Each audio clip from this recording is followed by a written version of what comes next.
Di istana ini, satu fitnah bisa menghancurkan hidup seseorang. Tapi yang lebih parah, korban fitnahnya justru dipaksa hidup di tubuh musuhnya sendiri. Yang lebih gilanya lagi, bukannya panik, dia malah senang karena akhirnya punya tubuh yang sehat. Dari sinilah permainan balas dendam dan perebutan kekuasaan benar-benar dimulai.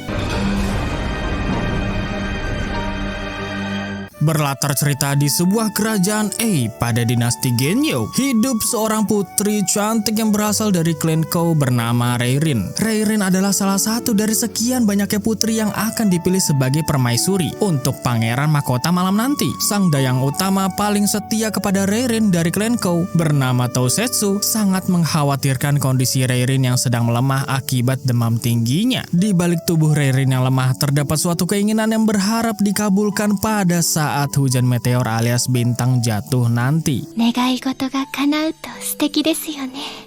その美しさに目を奪われることでしょう。さすがに褒めすぎです。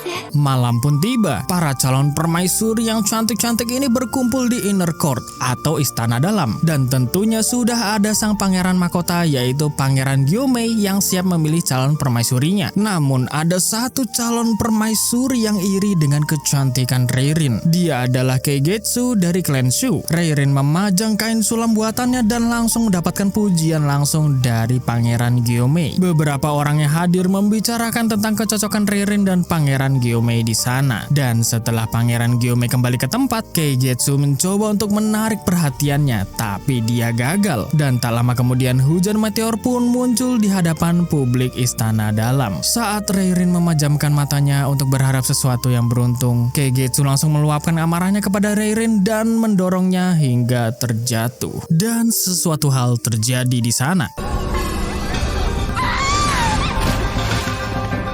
Seisi istana mulai kacau dan sementara Keigetsu seketika tidak sadarkan diri. Keigetsu pun terbangun di sebuah penjara tertutup dan saat Tousetsu ingin memeriksa keadaan Keigetsu, Keigetsu justru tampak seperti tidak punya rasa bersalah ketika berhadapan dengannya. Dan ternyata Keigetsu yang terkurung di penjara adalah jiwa Reirin yang tertukar dengan Keigetsu pada saat kejadian dan kekacauan sebelumnya. Saat Reirin ingin menjelaskan kepada Tousetsu, leher dia terasa sakit dan tercekik seakan-akan dia tidak diperbolehkan mengucapkan kebenaran tersebut. Diobatin pakai obat batuk juga nggak akan bisa. Kemudian Reirin memikirkan cara agar Tousetsu mau mendengarkan kenyataan yang sedang dialami. Dia pun langsung menyebutkan berbagai makanan kesukaannya Tousetsu, bahkan sampai hal pribadinya. Namun lagi-lagi Tousetsu nggak mau mendengar omongan dari Reirin sama sekali. Si Tousetsu malah yeping, mengatakan kalau buku harian milik Reirin telah dicuri. Loh, Reirinnya aja sendiri terkejut gitu kan. Dia sama sekali belum nulis apapun loh di buku itu. Mana udah dituduh duluan gitu kan sama Tousetsu. Dia menjelaskan bahwa Reirin sedang demam akibat kejadian sebelumnya dan dia memberitahu letak buku tersebut kepadanya. Ditambah lagi Tousetsu pun memarahi Keigetsu yang berjiwa Reirin ini tentunya. Nah, kamu pikir kamu bisa meniru Reirin dengan membaca buku dan meniru perkataannya serta tingkah lakunya? Itu tindakan yang bodoh. Jiwa Reirin yang asli pun gak tahu gitu kan mau ngebuktiin pakai cara apa lagi. Nah, sedangkan Tousetsu ini masih yeping-yeping aja gitu kan di sana. Dia memuji kecantikan Reirin layaknya bidadari yang turun dari langit. Adalah Reirin yang asli pun malah tersipu malu gitu kan atas pujiannya. Tapi Tousetsu tetap melihat Reirin yang di depannya adalah Keigetsu dan dia malah marah-marah lagi. Kamu mau ngejek nona Reirin yang suci itu kan? Dasar tikus got gak tahu diri, kata Tousetsu. Bukannya membantah, si Reirin ini justru terbawa suasana dan mengiyakan aja gitu kan perkataannya Tousetsu. Yes wes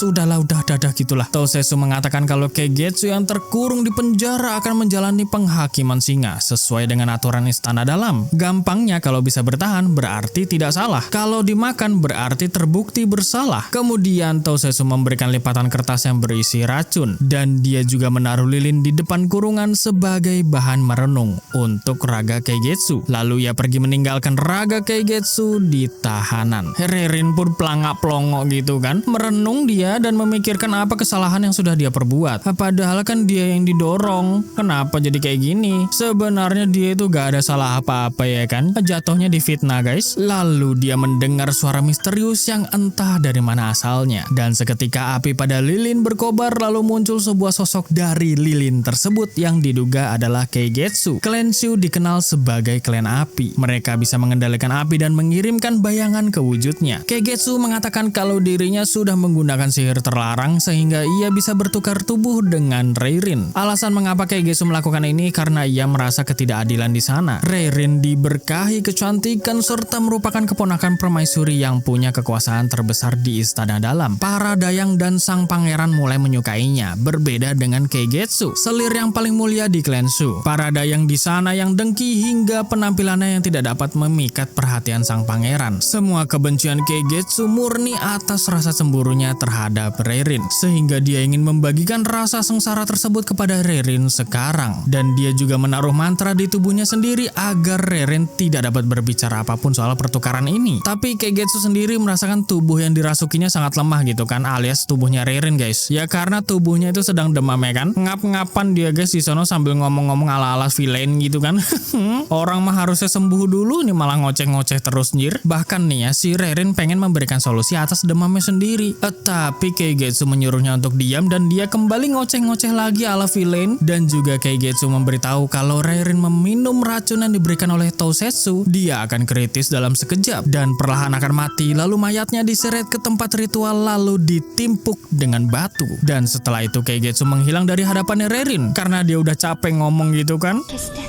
自分の正体を証明できない日記の盗難もでっち上げたし杉田ないネズミに囲まれさようならコレリンあなたにはとびきり惨めになってほしいのせいぜい死の足音に怯えて過ごすといい Dan Reirin masih berpikir hal apa yang membuat seorang Keigetsu membencinya hingga mengeluarkan sihir terlarang tersebut. Lalu Reirin merasakan hal yang luar biasa di dalam dirinya sekarang karena dia sedang berada di tubuhnya Keigetsu gitu kan. Bukannya dia khawatir akan mendapatkan fitnah lebih kejam dari orang-orang istana, justru Reirin merasa lega karena dirinya sehat walafiat.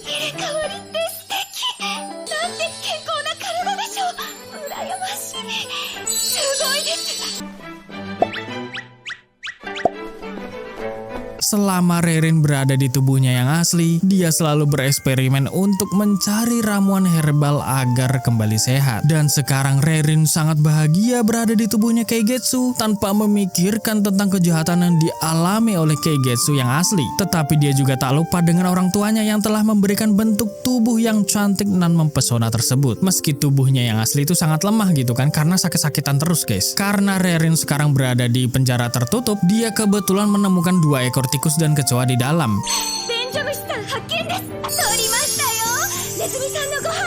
Dan dia masih teringat dengan ucapan dari Keigetsu sebelumnya, yaitu habiskan waktumu dikelilingi tikus, gemetarlah menghadapi langkah kematian. Ya pokoknya kata-kata ala-ala villain gitu ya guys. Dan Reirin pun jadi berpikir, loh ini mah gampang dilakuin atuh. Nah sis tidak kenal takut dan jijik sepertinya. Mungkin karena kebanyakan eksperimen ya guys. 割と楽勝の部類なのではこんにちは 実験ではいつもお世話になっています Dan tibalah hari penghakiman singa yang dipimpin oleh Pangeran Gyomei. Semuanya berkumpul di tempat termasuk Keigetsu yang berada di tubuh lemahnya Reirin. Lalu Reirin yang berada di dalam tubuh Keigetsu muncul dengan kesiapan mentalnya tetap maju percaya diri untuk menghadapi penghakiman ini. Sang Pangeran Gyomei memberi pertanyaan, Keigetsu, kau telah diduga mendorong kupu-kupu cantikku, Reirin sang bidadari yang suci. Apakah kau mengakui kejahatan dan dosamu? Tidak, jawab Reirin. Kemudian Reirin menyatakan pembelaannya bahwa sang pangeran memiliki hati yang hangat dan bijaksana. Tidak sepantasnya pangeran mengeluarkan kata-kata tersebut kepada Reirin. Dan ketika Reirin ingin mengungkapkan dirinya yang sesungguhnya, mantra di tubuh Keigetsu masih menahan Reirin untuk tidak memberikan kebenaran informasi apapun. Sang pangeran pun mengusulkan untuk mengganti penghakiman singa dengan menusuk hati kalau Reirin masih mau bersujud padanya. Dan Reirin pun langsung langsung bersujud kepada pangeran dan menyatakan pembelaannya lagi bahwa dia sendiri adalah orang yang paling disayang pangeran. Pangeran pun membantah karena yang berbicara dengannya adalah wujud Keigetsu. Hanya Rerin tersayangnya lah yang boleh memanggilnya seperti itu. Pangeran pun mengungkapkan kejahatan Keigetsu yang lain, yaitu pencurian buku harian milik Rerin. Pangeran pun langsung memberi julukan putri penjahat kepada Keigetsu, yang mana di dalam tubuhnya adalah Rerin yang asli. Waduh, semoga kalian tidak bingung ya guys. Mana si Rerin yang asli ini, iyain aja gitu kan perkataan dari sang pangeran biar cepet gitu kan. Ya kudu piye meneh toh, ngebela nggak bisa, ngasih clue juga ya nggak bisa, yang ada dimarahin dan difitnah terus ya kan. Tanpa menunggu lama, pangeran memerintahkan Kapten Mata Elang untuk menyeret Rerin ke dalam kandang singa. Dan disinilah ketegangan terjadi. Semua orang menatap tajam ke arah Rerin, sementara Rerin hanya santai saja, seolah-olah tidak terjadi apa-apa di sana ya. Betapa polosnya jiwa bidadari satu ini.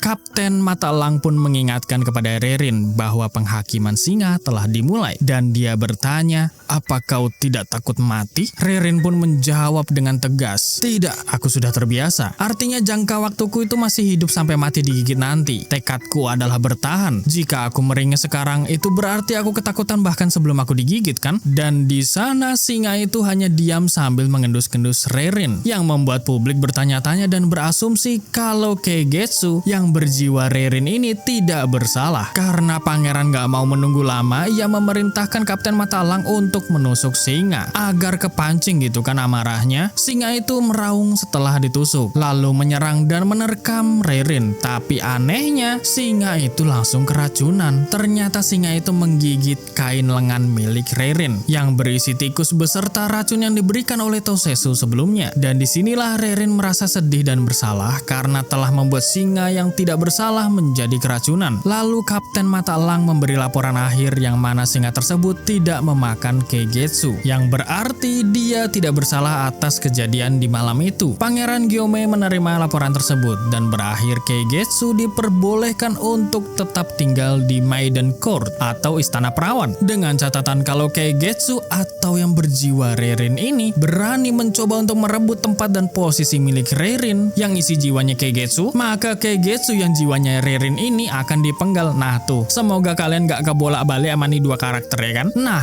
Rerin ingin mengatakan tentang dirinya sekali lagi, tapi mantra itu masih berjalan. Pada akhirnya Rerin pasrah aja gitu kan, mengakui bahwa dirinya adalah putri penjahat dan dia akan bertindak dengan caranya sendiri. Dan penghakiman singa dinyatakan selesai. Semuanya pergi meninggalkan tempat tersebut. Rencana Keigetsu yang berada di dalam raga Rerin untuk menjatuhkan reputasi Rerin pun gagal. Sementara Kapten Mata Elang mencoba menghampiri Keigetsu berjiwa Rerin yang terlihat sedang menyemangati diri sendiri ini. Dia penasaran, apakah Keigetsu selalu bersikap seperti itu? Nah, jiwanya Rerin ini bertanya kembali gitu kan, apa aku orang yang berbeda? Itu karena aku adalah...